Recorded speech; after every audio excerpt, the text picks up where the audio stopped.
Konnichiwa, I'm John Hornick. Welcome to my Japanese Faves series. This lesson is Kabayaki Salmon Bites. Kabayaki is a type of yakimono, which means grilled food. I have a couple of other kabayaki lessons and a lesson on making kabayaki sauce.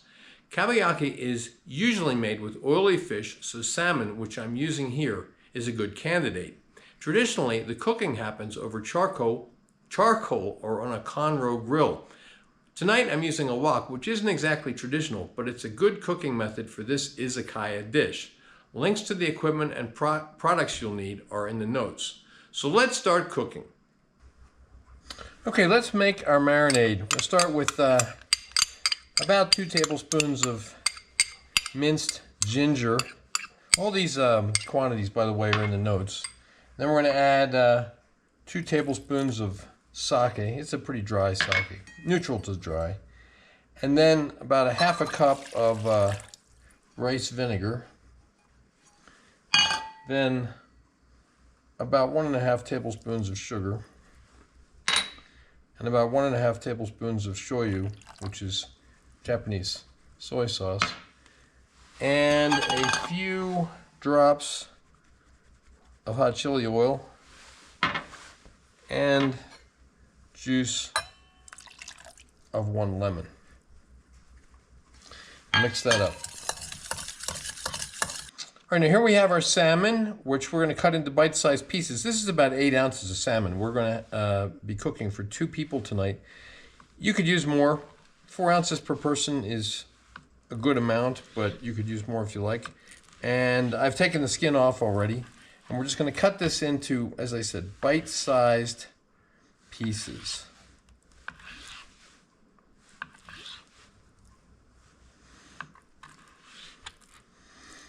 All right, I've transferred the salmon into a Ziploc bag so we can marinate it. Now we're adding the marinade using my Jokari bag filler to add the marinade to the bag. Then we're going to seal up the bag, try to get as much air out as we can. Okay, then we're going to put it into a pan of some kind. I'm going to put it onto a sizzle plate. Why?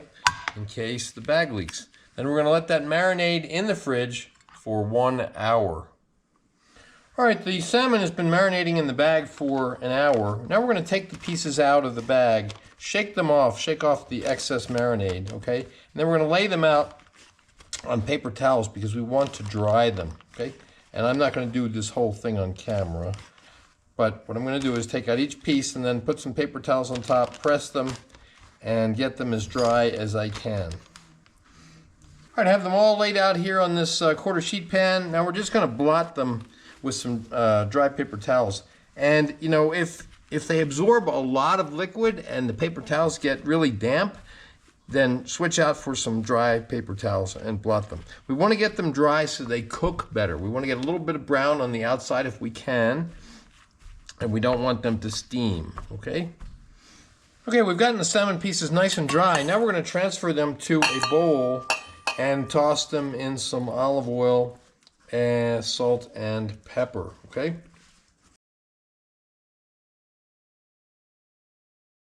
Okay, let's add a couple of tablespoons, a tablespoon and a half roughly, of duck fat to the wok and put the temperature on medium. We want the duck fat to melt and get hot.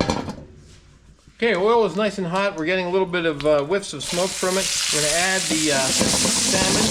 We're going to let that stir fry till it's about half cooked. At which case we're going to, at which time we're going to add the tomatoes and the scallion. Okay, it's about half cooked. How do we know? Pieces are opening up, separating a little bit. They're getting some color. Now what we want to do is add the tomatoes and the scallion. Why didn't we add them earlier? We want them to keep some of their freshness, okay? We don't want them to stew, all right? Now we're going to stir fry about another minute, and then we're going to transfer them into a bowl and toss them in kabayaki sauce. Okay, these are looking beautiful. It's been about a minute. Now we're going to transfer this into a bowl. All right, now we're going to spoon some kabayaki sauce over the top. You You can see my separate recipe on making kabayaki sauce. And by the way, links for all of the equipment that you need are in the notes. Okay, then we just want to toss this carefully. We don't want to break up the pieces, okay?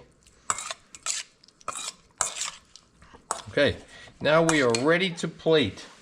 Okay, we have a small amount of, this is a mix of arugula and spinach in the bottom of the bowl here.